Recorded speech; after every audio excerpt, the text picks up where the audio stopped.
Good afternoon. Welcome to the Paella podcast. My guest today is Lesley Blaikie, and she's here because she is an expert in cystic fibrosis. And to get it right, her title in the cystic fibrosis world is cystic fibrosis nursing specialist. Is that right? Nurse specialist. Yeah. What does that mean? It means that I am the expert in cystic fibrosis for the Highlands and the Islands, hopefully. And what are you expected to do, for that? I mean, you have to travel around the Highlands, all the Yeah, Highlands? so I cover the whole of the Highlands and the Western Isles. But I've got a master's in advanced practice, so I'm quite A master's, educated. master's in what? Advanced practice in nursing. So I've taken it to a higher level of education, but I've also got 30 years experience in nursing to know to step back from spitting oil. I know. Yeah, sorry to sizzle over this. I still don't have the right sound quality here with mics. It's very strange actually. I don't understand why the oil sizzles like that. Because there's no water in it, is there? Yeah, totally. It's dry. There shouldn't be any water in it, so it shouldn't sizzle. So it's a bit of a mystery to me, that. Anyway, I'm going to begin actually today. Today we're doing a hoisin chicken paella. So here's the chicken. We'll pop that in. Well done. Yeah? Well done. You. Sorry. There's a bit of sizzling to begin with. I should have warned Lesley that there could have been a bit of spitting of oil. So we have to kind of talk between the sizzles to begin with. Hoisin, for those that don't know, is a very well-known Chinese dish. We're putting 5 spices in it. We're putting some hoisin spices into the stock today, up in the kitchen. So once, there's 3 stages to the recipe as usual. So we do the sautéing first of the base of the paella, and then the second stage is the stock, and that's where some extra hoisin flavour will come in. And I've got some Chinese 5 spices I'm going to add to this, but I'm going to sear the chicken first. So I know before we get into cystic fibrosis, I normally begin by asking the guest about their cooking skills and whether you've ever cooked a paella before, have you? I have never cooked paella. I don't have a dish like this, but I do love cooking. I had 9 people for Christmas dinner, and nobody got food poisoning. Well, what did you cook for it? Was it traditional? Yeah, traditional with the turkey. I had pre-prepped an apple pie with apples from my garden that I frozen. And then we cooked that, used up on cocktail and things. That's lovely. So you used apples from your garden? I did. I had a rubbish year of apples. Oh right. Yeah, rubbish. I had a good set of apples this year. Oh, really? Well, this year, very small crop. So only enough to make a couple of pies? Yes, a couple of pies and a couple of crumbles to send down to my in-laws. And do you take the apple, peeling, like apples from the garden are usually smaller than apples from the supermarket. So the peeling, apples. Yes, I've got an apple peeler and a corer. So I do them all and blanch them. And I need to do that. yeah. Why don't you say that? Because I've got plum trees and I've got a plum corer, that kind Yeah, punch down. Yeah. It's quite cathartic. Yeah. Yeah, there's a little bit of the... It took me years to discover that. I spent years, kind of hand cutting them and it's such a job. And it's far quicker. Oh, what a difference! But I need to get the apple one. So what does it look like? How does it? I got it from Lakeland. Yeah. It's got little prongs that stick into the apples. A bit like a pencil sharpener that you used to get. It shows my age now. But it peels the core and it comes out in beautiful rings. I'm going to get one of those. I might not go to Lakeland though. That's pretty fancy. That's no publishing. Yeah, sorry.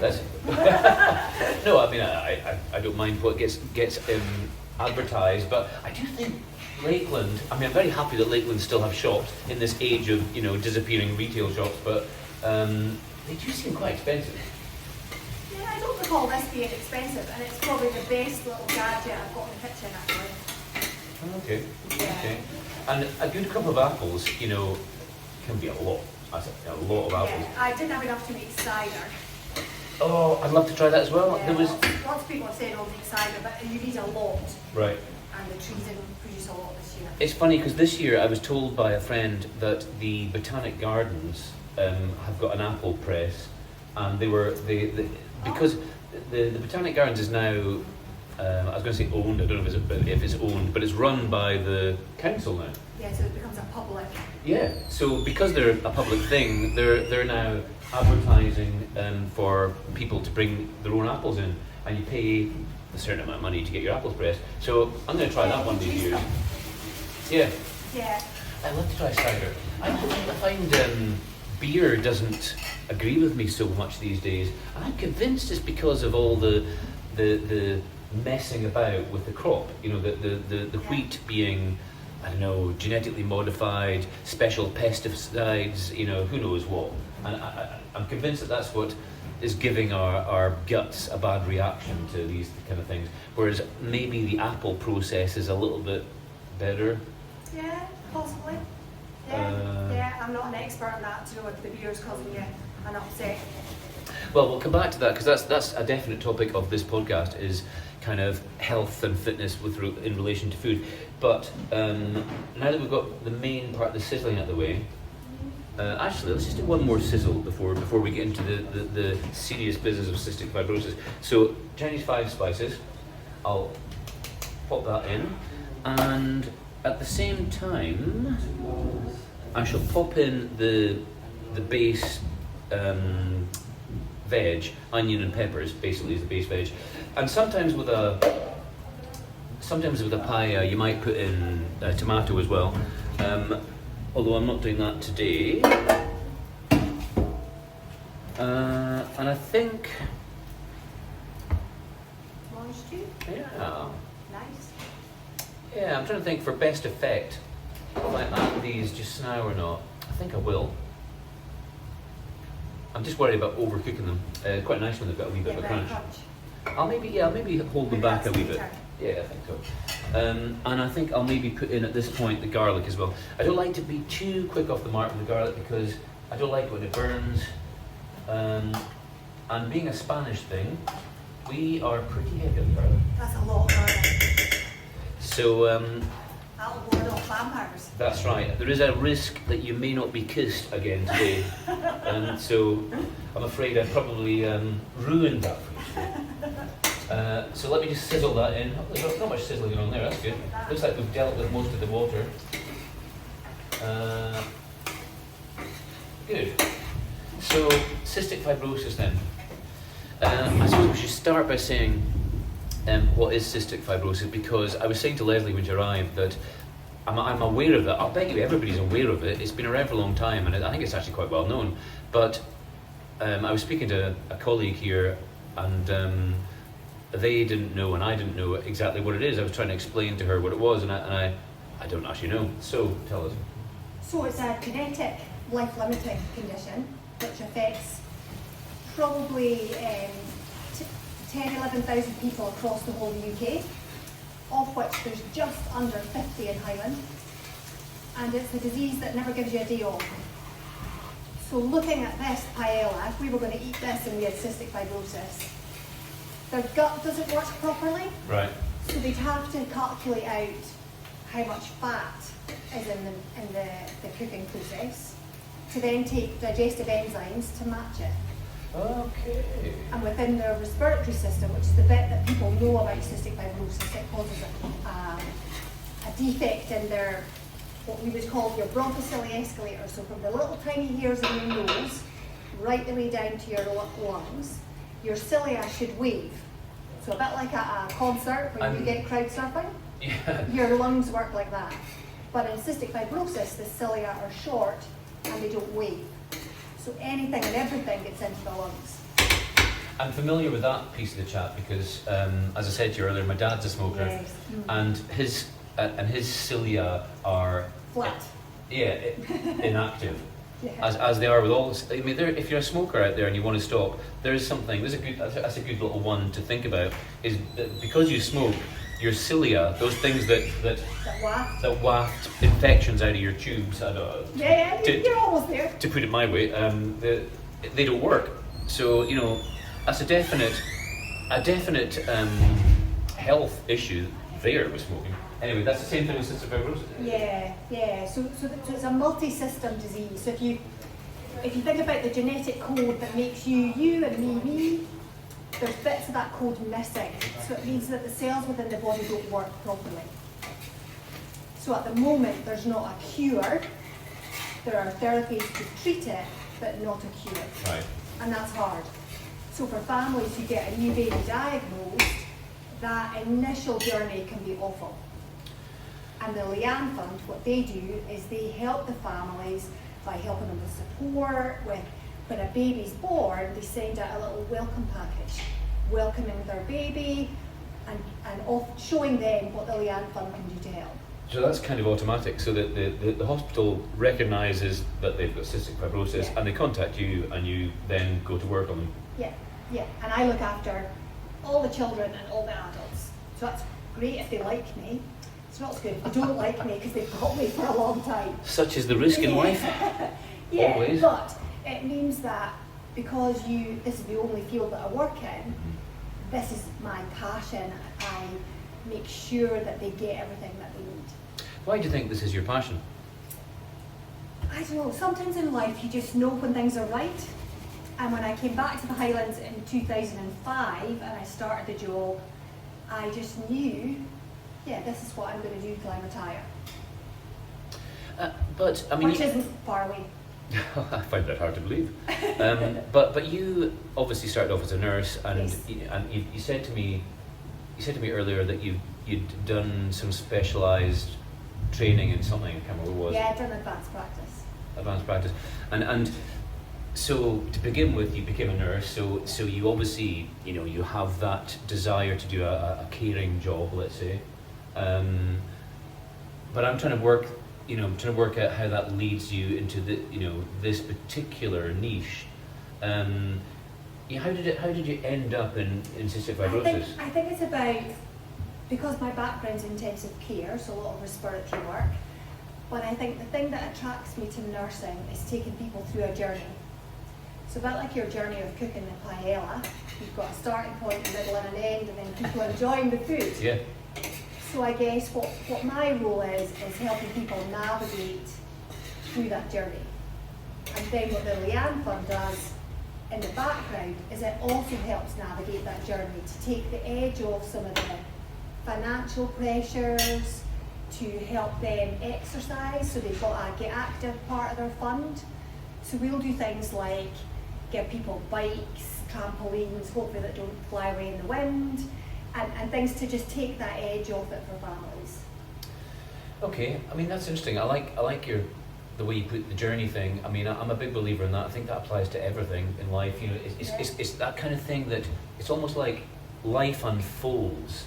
As you get older. And you know what I mean, because based on what you told me a minute ago, we're probably not far off a similar age in that case, and you never know what your experience in life is going to be.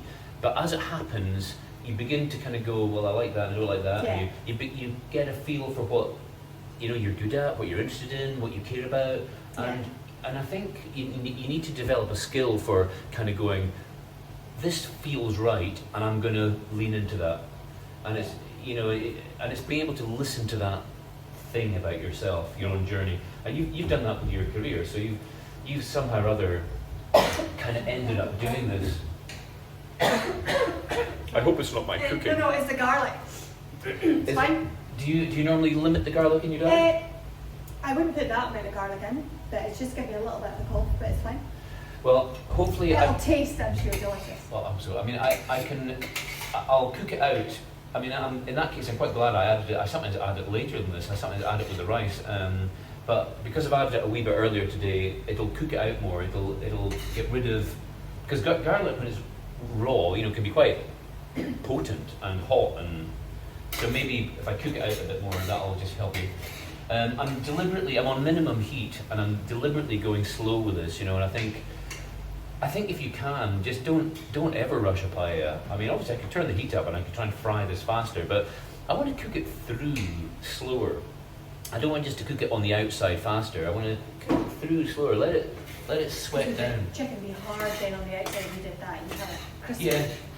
Yeah, and I cooked it some of the chicken had just browned a little bit, so I started off by searing the chicken just to the point where it had started to brown. So yeah, I think searing the meat's important because I think that does something for the flavour of the whole dish, you know, and the texture of the meat. So we're getting close to that point. I think I'm going to cook it for another 5 minutes. So before I go to the second chat on cooking, let's just finish that chat about cystic fibrosis. So, you know, that's how you ended up in it. That's what it is. That's what you do for people in the community. But you, right now, have a special event. So maybe we should talk about that. Yes, so the Leanne Fund this year is celebrating their 15th anniversary. So the fund was set up after one of the families lost their daughter to the condition. She died at age 21, which is an absolute tragedy because she was a beautiful young lady. So in memory of her, the Leanne Fund has been set up. So their 15th anniversary ball is happening in the Western Isles at the Cabaret Hotel. Yes. And sadly on this occasion I can't make it over, but they've got Skippinish and it's going to be a big party and they're going to celebrate what the fund has done and what they've achieved. So it's absolutely incredible. Well, isn't that nice? And her family, you know, must have had to be strong in this situation, and they've tried to. It's a legacy. Yeah.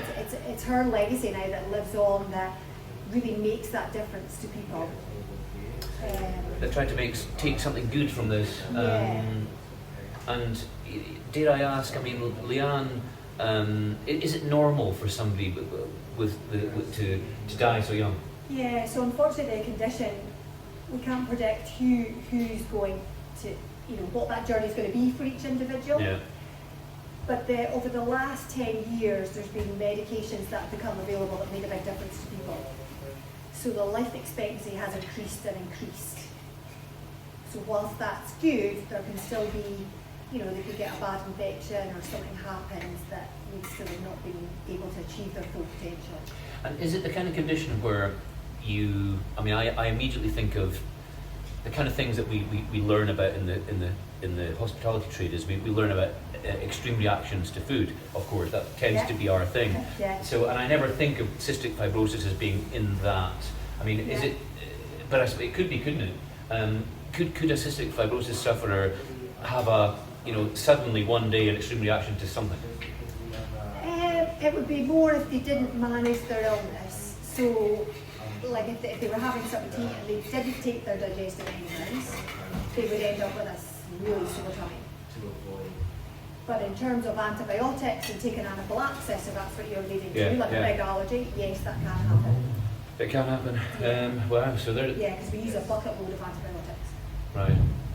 And from my understanding of it, antibiotics, whilst it cures the problem with the infection, it also can destroy your microbiome, can't it? Absolutely, and the microbiome, possibly a bit with your reaction with your beer, is very important. So we're learning all the time about microbiome. I'm fascinated by it. I mean, that's in terms of my personal kind of interest in health and fitness. That over the last few years, that's been my area of interest is the microbiome thing, and it fits so beautifully with what I do. Yeah, absolutely, because you're getting raw ingredients. It's not processed food. It's straight from there. And that's why it's like what I said earlier. That's why that's me kind of leaning into what naturally has come out with my career as well. Is I'm interested in health and fitness, and I'm interested in how I've ended up in the food business, and I care about what we give our customers, and I suppose the microbiome, the way that it's put to you when you do reading on it is they call it your other brain, your centre of health. I mean, I didn't realise until I started learning about it actually how big a deal it is. I mean, some it's very much new science, but some scientists are even going as far as saying that your microbiome, your gut health, is actually in some ways more intelligent than your brain. And in actual fact, your gut actually, in some respects, tells your brain what to do. Rather than your body doesn't work in little silos. It has to all work together. Well, maybe that's a better way of putting it, exactly. Because it's easy to kind of think, isn't it, that we're all about our brain. Our brain just controls everything. But you're right. It's a complicated thing. Yeah, absolutely. The next most important topic is you and cooking. So you said that you did Christmas cooking. I did, yeah. And you said that your son has been known to cook, did you? Oh yeah, he during lockdown probably, he started watching a chap on YouTube and followed his cooking, and yeah, we've had a guy called Binging with Babish, don't know if you've ever seen him. Don't know him. So he's got a New York apartment, and basically he films him cooking. So we've had all sorts of dishes. Binging with Babish. Oh, binging. Binging. I thought binging. Binge eating. So devilishly full of fat, fancy mac and cheese as I called it, but it was, yeah. I think so that's an he important. enjoys it. Mac and cheese is actually quite an important dish in the evolution of a chef. Hang on a second. If you don't get it right, it's awful. Well, exactly. That's it. What you have to learn. Ben, can I? Yes, please. I think when you're learning to be a chef, there's basic things that you inevitably have to learn, like how to make a cheese sauce. Yes. And making a cheese sauce is actually a really important part of learning to be a chef, because what you don't realise is in the course of making a proper cheese sauce, you have to start off with a roux. And a roux is the basis of so much in sauce making in the world of cooking. So if you can master a cheese sauce, and you're learning a massively important skill. And the minute you learn how to make a cheese sauce, you then kind of go, what else can I do with that? Yeah, what else to do with that? Yeah. And then you start messing about with cheeses, and you start messing about with adding things to the sauce. And I think when you're a chef, you can't help but experiment. I'm continually messing with my recipes. I mess with them at home, out of sight of customers, because obviously I don't want it to mess with the recipes in the restaurant. They're all tried and tested. But at home, I'm forever messing with it, and half the time it doesn't work. But I think that's all part of it. Yeah. So your son, mac and cheese, and does he use like a fancy cheese or something, or? Not particularly. Excuse me. What else might he add to mac and cheese? Might he add? Some people add like bacon, corn, tomato. No. He does a thing with a bread mix on top. That he kind of, if you like, grates the bread, puts that in the oven with herbs, and then that goes on top of the cheese. I kind of like a gratin. I kind of like a. On top. Yeah. Oh, I like that. I've done that before. Yeah, nice.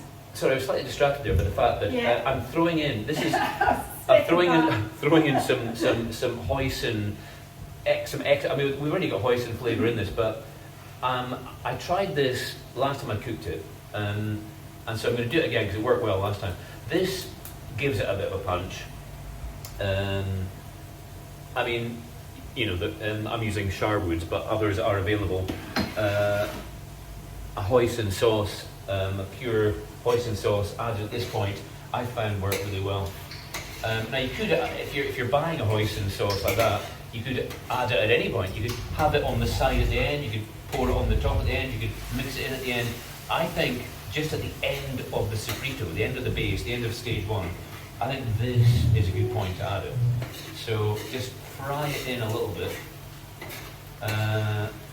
And I know I used half of one of those jars the last time I made it. There's 15 portions in here. So I don't know if you're at home, if you're making it for 4 people at home, that's obviously not that much that you need to add.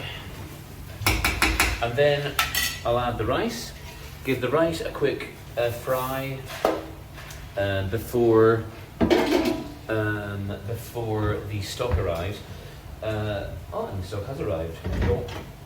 So I like to fry the rice a wee bit before I put the stock in, just to break the surface of the rice. People quite often ask, why do you fry rice when it's raw? Because it's the same with risotto, isn't it? And when you look at recipes, sometimes they say fry rice until translucent or something. I don't think that's a very good description of why or what you're doing. What you're really doing when you're frying the rice is you're breaking the surface of the rice. So you're changing its absorption, you're changing its flavour probably. So I don't know about the translucent thing. I never really think it goes translucent, to be honest. So I've just given it a quick fry, just to break it, and then I'll add the stock. So quick fry, quick leveling out, stir the stock. And there's hoisin spices in here too.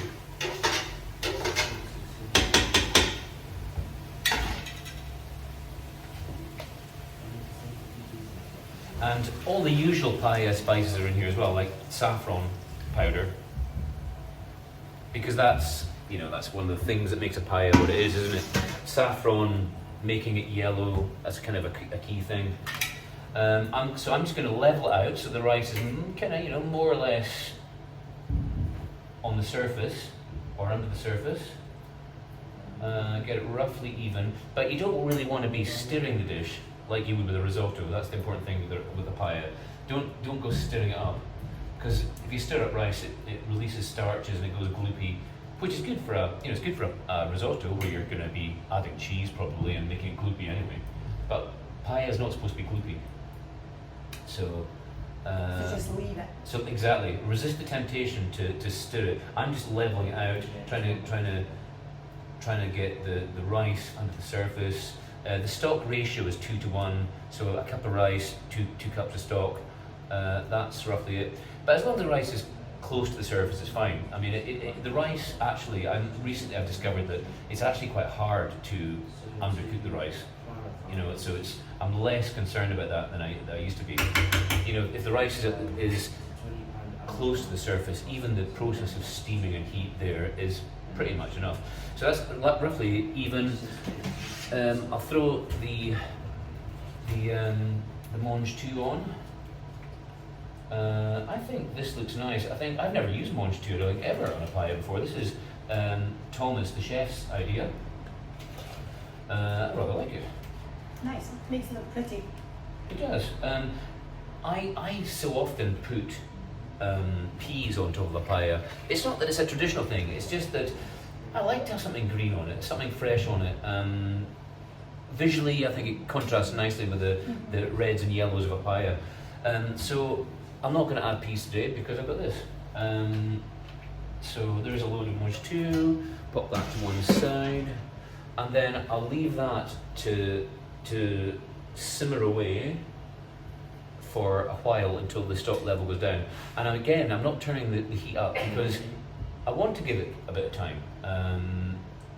Because, you know, the stock ratio, the 2-to-1 ratio, needs that time to cook the rice, so I'm not going to rush it. There we go, that's that bit done. Back to you, where did we get to with the cystic fibrosis? No, we were talking about cooking actually in your family, and so you said your son cooks a mac and cheese, so if it was your birthday and your son said, "Oh, Mum, it's your birthday, I want to cook you your favourite thing that I make," would you say mac and cheese or would you say something else? No, he does a sticky chicken with steamed rice. That is very nice.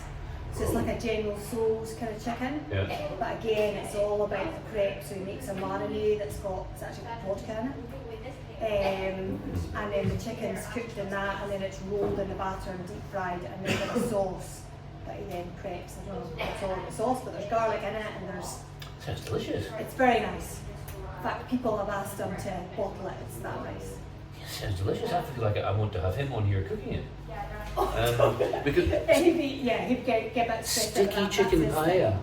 Yeah, I'll send you a picture of the sticky chicken. I love that. And so you said he puts the chicken in a wrap at the end, did you? No, he wraps it in the flour and corn flour, and then it's deep fried, and then we salt and pepper it, keep it warm, and then at the very end with the sauce, he mixes it in, and then that sits on top of the steamed rice. So if I wanted to try and do a sticky chicken paella, we could get the chicken pre-fried, because you know, obviously I can't fry it like that in there.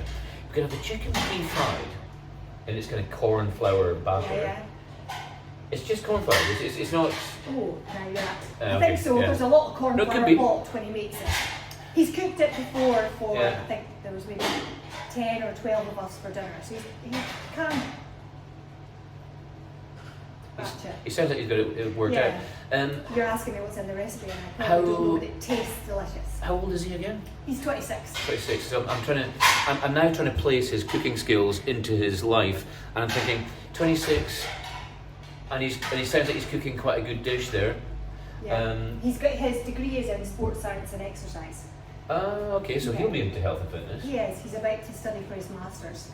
And again, going back to this thing about the microbiome and the connection between fitness and food, I think that's becoming ever well recognised.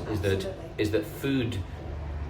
If you want to be healthy and fit, food is obviously a key thing as well.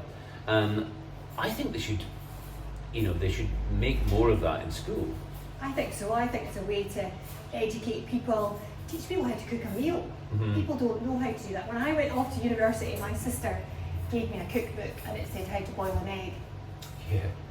So I've come a long way. My sister watches this. I've come a long way from boiling an egg. I can cook a few more things. I feel the same way. I mean, my sister would have a laugh at me as well. When I left home, I guess our household was pretty traditional. My sister was taught how to cook. She was invited into the kitchen by my mum, and I was shooed out of the kitchen. Yeah, I would be doing the dishes. I see. I was the middle sister. Right. So of course you have to find your place. So dishes would be me. Right. Yeah. But I left home not really knowing much about cooking, but definitely interested. I mean, I've always been interested in cooking. I just hadn't really done a lot of it. And when I left home first, I went and bought a month. I thought it would be, trying to be smart with my, my new need to be responsible for looking after myself with food. I went and bought a month's worth of food at the supermarket in a oneer because I got paid monthly. I think that was my thinking. I'm not entirely sure what makes sense. And I bought a month's worth of food from the supermarket, and I lived in a house at that time that had lots of freezer space. So I came home and put it. Well, I wasn't even that smart, and I put everything I bought, like the ingredients for batch cooking, let's say, before any batch cooking had taken place, into the freezer, including lettuce and bananas. Yeah, needless to say, that didn't work. No bananas have been altered in this. No, the bananas go black almost immediately. Put them in the freezer. I discovered. So I chucked them all away. But now knowing what I know, you can actually eat the banana, even though it's gone black, you can still eat it, and you can make a lovely banana loaf. Yes. Or you could actually eat it like a lollipop, once you take the skin off. But I didn't know that at the time. They just went black and I chucked them away. And the lettuce didn't freeze well. So what was it? The water that just makes it go soggy? It must be that. Yeah, it just can't stand up. It's got such a high water content, I suppose, and it's so thin and delicate that it just turns into kind of soggy weirdness. So yes, I started off like you, but I kind of wish I'd had more cooking skills from school, and I wish I had a better awareness of the importance of food in our health and fitness. You can literally change your energy levels by eating the right food. Yeah, and eat them at the right time. Yeah, indeed. So what about you and your connection with health and fitness with food? Yeah, well, I've got a dog, so I'm always out walking my dog. But when you work full time, I guess you end up a bit like that. You'll batch cook, and it's the same thing 3 nights in a row, which is probably boring. Do you ever make a soup? Not as much as I probably used to. But certainly I enjoy it if you're having people around for dinner. That'd be my thing. It's the prep the day before, getting everything marinated, getting all the flavours to it. I make a good Mexican, I think. Okay. Make my own guacamole. Oh, okay. And do you do kind of sort of I'm trying to remember the classic ones, enchiladas and fajitas. Fajitas. Yeah, fajitas. That's probably even more popular Yeah. one. What is it about Mexican food that's so popular?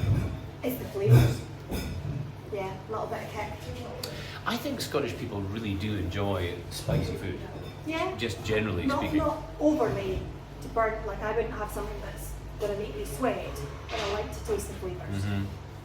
I mean, because we quite often find in the restaurant here that people confuse us with a Mexican, and we have a little giggle about it because, I don't know why that is. I mean, Spanish food is totally different to Mexican food, and I think because Mexican food's better known, and people know it tends to be spicy and hot, they think that our food's spicy and hot, but it's not. Spanish food is far from. I mean, Spanish people generally just do not eat spicy food, so it's completely the other end of the scale. When, if you're in Spain eating in a restaurant and you see the word spicy in a menu, it's not. Yeah. It's just not. I mean, by Scottish standards, you can safely order that, and you'll hardly notice the spice at all. It's all about the flavours. I've been to Spain twice, to Barcelona. Yeah. So there, Las Ramblas is just great for little restaurants. Absolutely. I'm very fond of Barcelona. I used to live there, and it's an important part of my influence. I'm actually going there in a couple of weeks again, and I'm really looking forward to that. I feel very at home there. As long as you can avoid having your bag stolen, it's a wonderful place. Yes.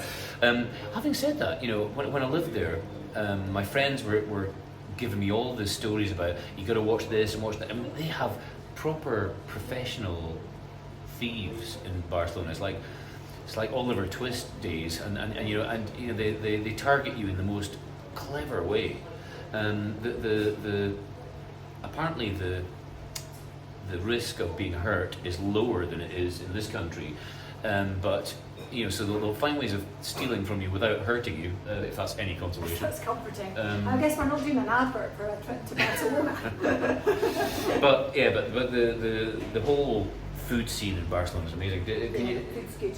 And I suppose generally in Spain, they're very good at lunches in Spain. Lunch deals. The kind of that big late lunch they do in Spain. I love that. But then they'd have a wee nap in the afternoon as well. I particularly like that. That's right. 20 minutes, switch off your phone, power down. Yes.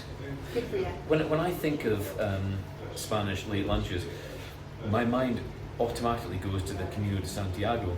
And are you familiar with the Camino de Santiago? Is that the pilgrimage walk? Yeah. Yeah. Ever had a notion to do something like that? Probably not, no. No?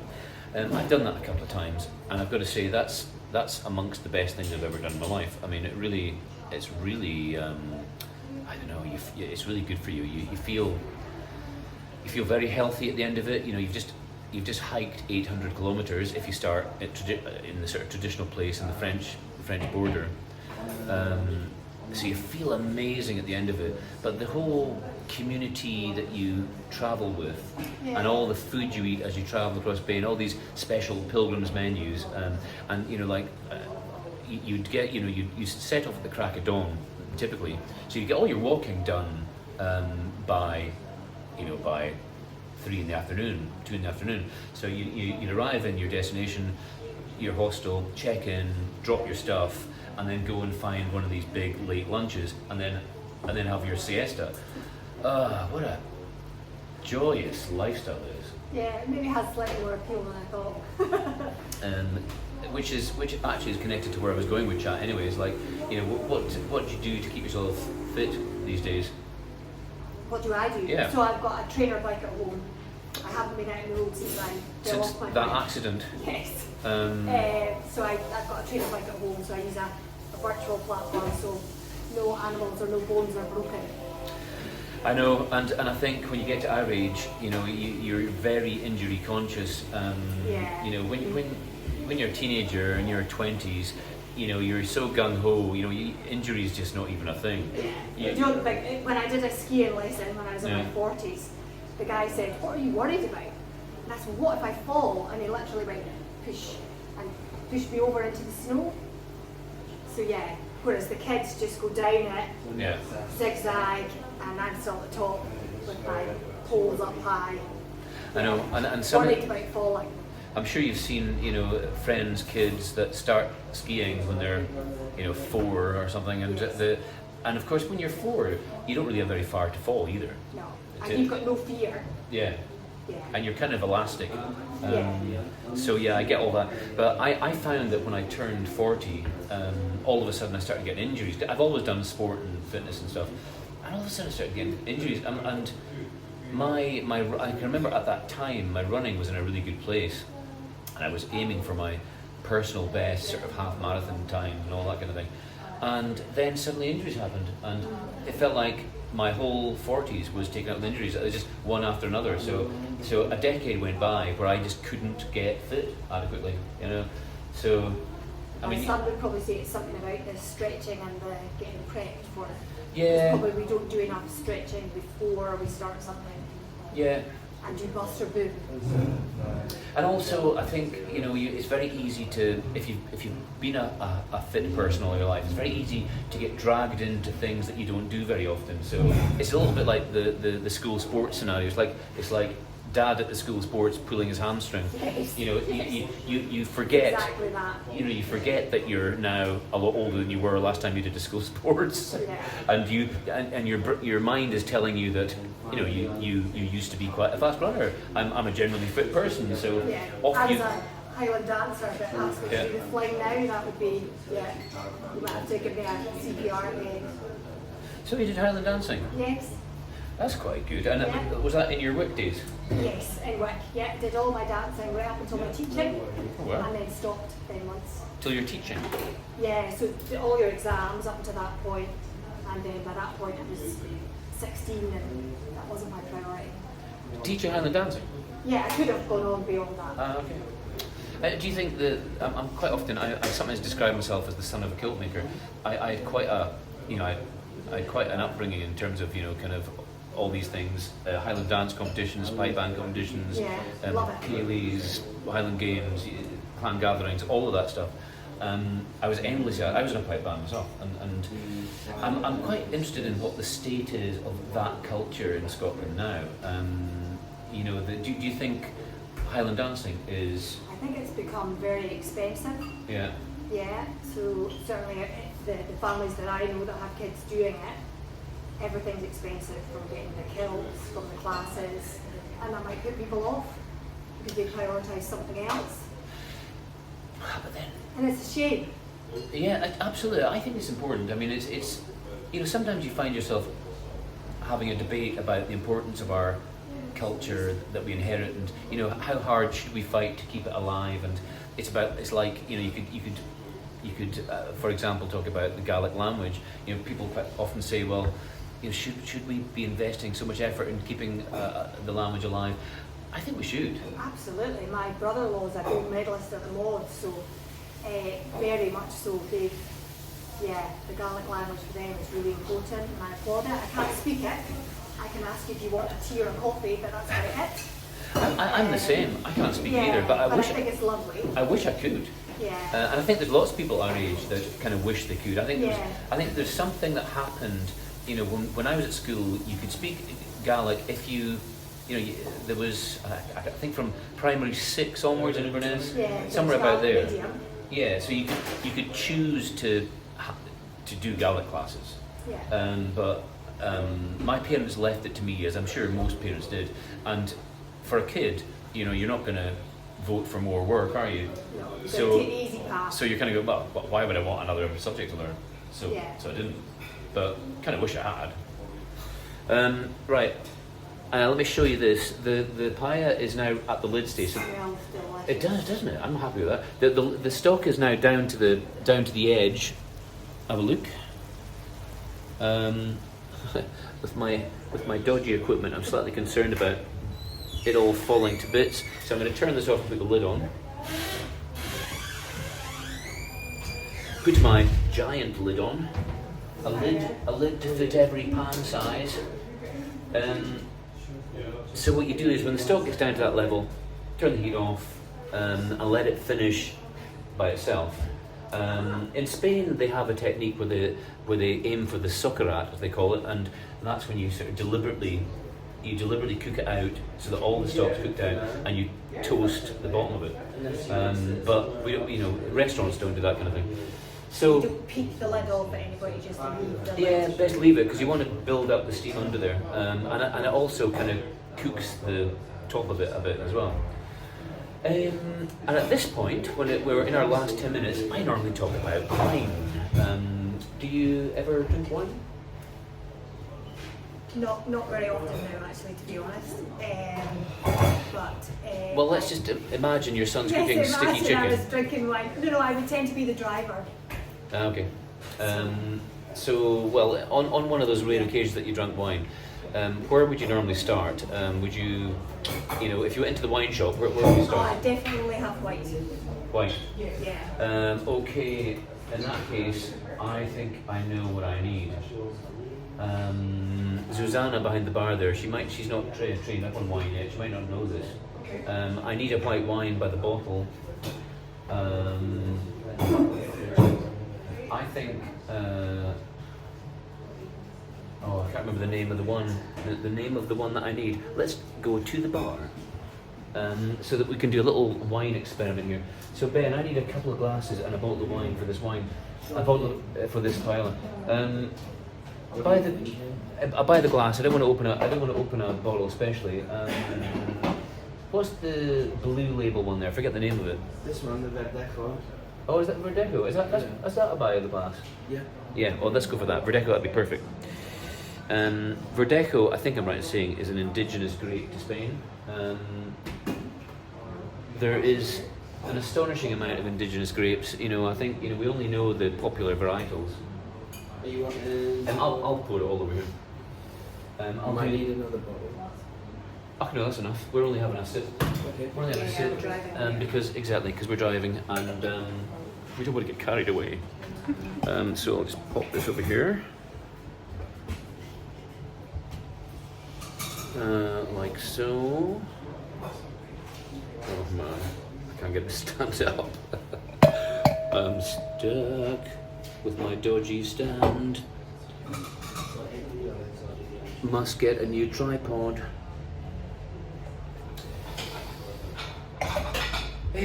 So, this is a Verdeco and it's from Rueda. Rueda is the region, so lots of interesting things coming out of Rueda. And this Verdeco, I imagine, is going to be quite light and green and young, and I think that'll go quite nicely with this kind of quite highly spiced paella. The way I like to do it is I like to just take a mouthful of the wine and analyse that, and then eat a wee bit of the food of the paella, and then analyse it again. So you normally start with white when you go into a wine shop. Yeah. Why do you normally go for white?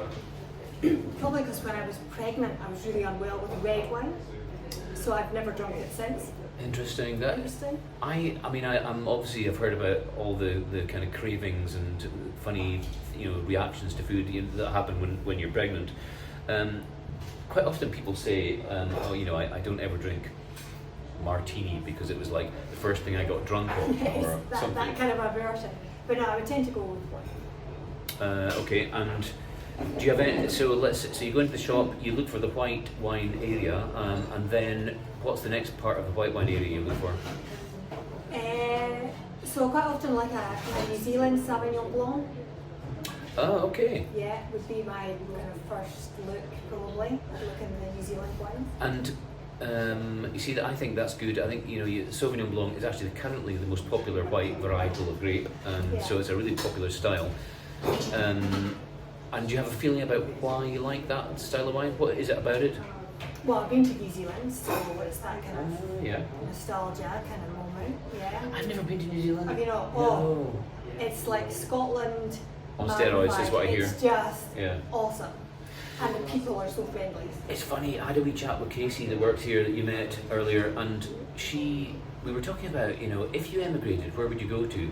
And for me, I think it would be New Zealand or Canada if I had to emigrate somewhere. Also been to Canada. Yeah. Yeah, really like Jasper. Yeah, I've been to Canada and I loved it. I really enjoyed my experience in Canada, so that I can tick that box and say that my feelings about that were right. But I've never been to New Zealand, so Oh, definitely. Put it on your bucket list. yeah, I like to do a bit of motorbiking, and over the last 10 years, I've not really been doing it. I think since I became a father, I've kind of stopped doing that. But I feel like I can feel another motorbike holiday coming on. Yeah, you could do tip to tip. I'd love to do that. That's the kind of holiday, yeah. Like spend 3 months going from the north of the North Island to the south of the south. What do you mean? Nice. We did a month. going up and down. Beautiful. Camper van stuff? No, we stayed at different hotels on route up. Ooh, I also fancy. got a speeding ticket in Monaco where I forgot that the kilometres wasn't miles an hour. So the policeman Were gave me they- a ticket. Were they sympathetic to your misunderstanding? They were not. And they shook hands, yeah, but not with me because obviously I was the driver who committed the offence. It was quite funny. And of course, that's how it works these days, isn't it? So even if you get a ticket in another country, it still goes on your license here, doesn't it? I don't think it didn't. No, it didn't. So I paid the fine there, but it wasn't on my licence. At least I hope not. But it was, yeah, that was quite a few years ago now. I mean, I suppose it's possible you might not even notice on your license unless you got your license renewed. Yes, and you do have to check your licence Yes. because you do expire. Yeah, well, absolutely. Yes. But New Absolutely. Zealand, it would be an absolute, yeah, you can't do it in a week, 2 weeks. You need to spend a bit of time because they're so different, the South Island to the North Island. And if you're going that far, I suppose you want to make the most of it as well. It's just something else. And then getting into the Maori tradition and everything, their traditional hangi dinners. What dinners? The hangi, where they cook it underground, I think I'm sure they pronounce it hangi dinners. I don't know that Where one. it's in like a tower and it's all cooked underground and then it comes out. It's spot on. Sounds a bit like kind of slow cooking. That same kind of idea. And so any meat that you slow cook is just, beautifully sort of rendered down and falling apart kind of thing, yeah. Yeah. Yeah, that sounds lovely. I would love to do that. Kind of explore Maori culture. Yeah. Learn about Maori cooking. Oh, I could enjoy that. Anyway, back to reality, back to here and now. So, wine, Sauvignon Blanc, you say, and New Zealand is famous for that. In fact, I think they do some of the world's best. So let's just see what this one's like. It's got a bit of fruit to the nose, a bit of kind of, what would you say, tropical fruit, something like that.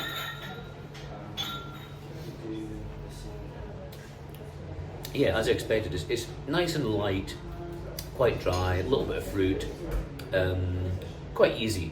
It's not as green and it's not as green as a Sauvignon Blanc. I mean, a Sauvignon Blanc's got that kind of real kind of gooseberry greenness about it. It's quite refreshing. So the next thing I need to do is take the lid off, and then we need to try this with the wine.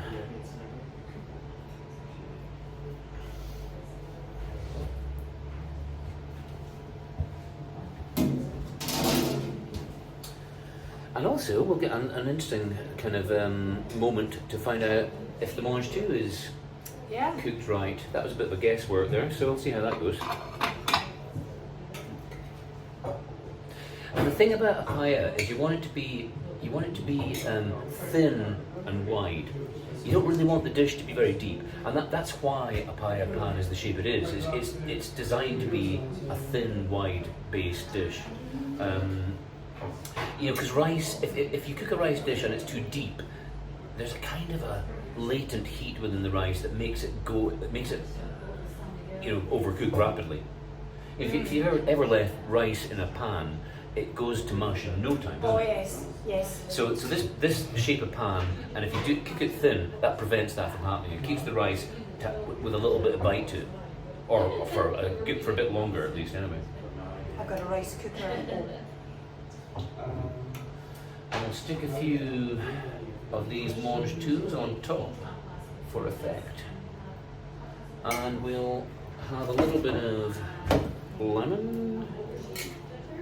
And there we have hoisin chicken paella. Now, as always, I've forgotten to grab you a fork. So, excuse me 1 second while I grab a fork.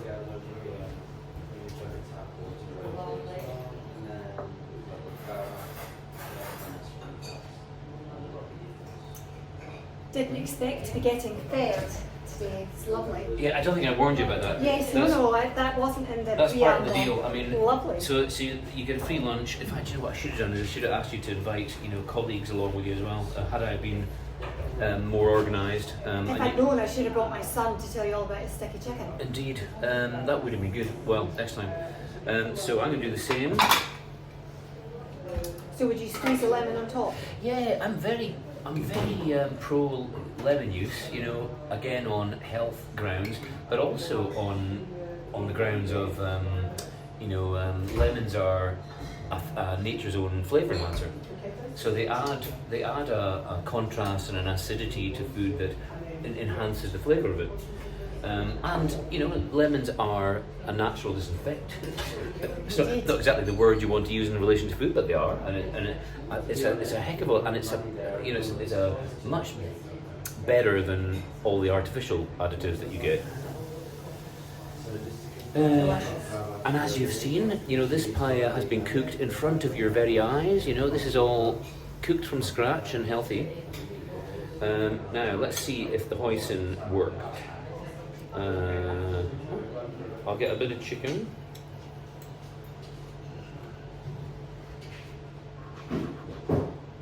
And try not to burn my mouth.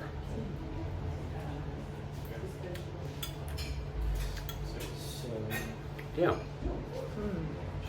Yeah, it's got the hoisin flavour. It's got the right level of it, I think. Good. Delicious. Good. I'm happy with that. And then just to finish off, finally, we just see how it goes with this wine.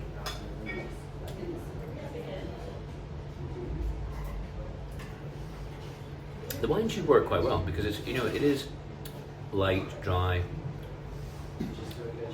It should cut through, you know, those flavours. I think it does. I mean, I always kind of say that I'm always curious about what reaction they have on each other. I always say that the food and wine can often enhance each other, make, you know, add value to both. Usually the wine gets softened out, and I think it has. It's softened it out a bit. Lovely. So there you go. That is hoisin chicken paella. And that is Lesley Blaikie and cystic fibrosis. I hope those that have watched today have learned something about cystic fibrosis. I hope it's, you know, helped your awareness, and maybe you feel that you want to get involved or you want to help with the fundraising. So if somebody does, where do they go and what do they do? Look up the Leanne Fund online. They're on social media, they're on Facebook, Instagram. There you go, look up the Leanne Fund online, and you can find out about that, the fundraiser in the Western Isles, in Stornoway, I think you said. Yes, with the fundraiser. So, particularly if you live up in Lewis or Harris, you might want to go along to that if there's any tickets left. I don't know. There is tickets left, I believe. So you still have a chance to go to that, and if not, if you want to get involved in some other way, go and look that up online. So thanks for watching again today. Thank you, and thank you. Salute, cheers, Salute. and I hope to see you all again next week. Thanks for watching.